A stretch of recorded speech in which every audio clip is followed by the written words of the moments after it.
kuweni makini.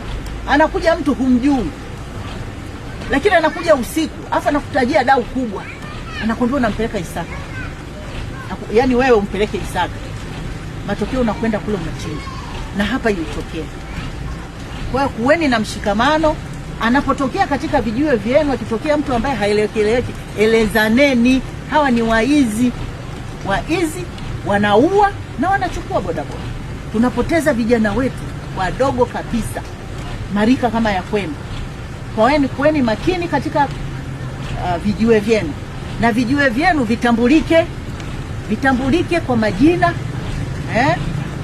Kuna mkoa mmoja nilifanya kazi, yani mpaka walikuwa wanavaa vizibao kwamba hiki kama wewe unasema sisi kibodaboda gani, unakuwa na jina lenu.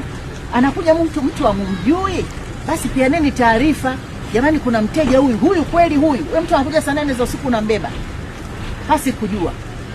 Kwa hiyo matukio kama haya tumekuja kuwaambia, ili na nyinyi mkiona vitu vya hivyo, kama si kwenu nyinyi wenyewe, lakini toeni taarifa kwa viongozi.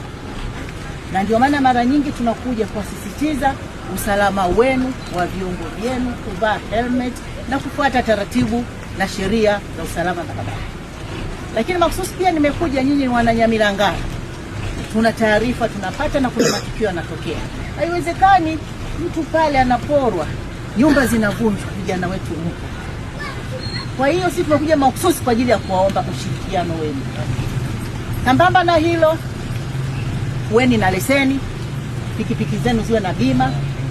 Viongozi wapo, watawapa utaratibu. Hata mkitaka tuwaletee walimu wa kuwafundisha, sio mje Kahama, hapa mtafundishwa ili muweze kupata leseni, ili unapofanya kazi yako uwe na uhakika kwamba unafanya kazi yako.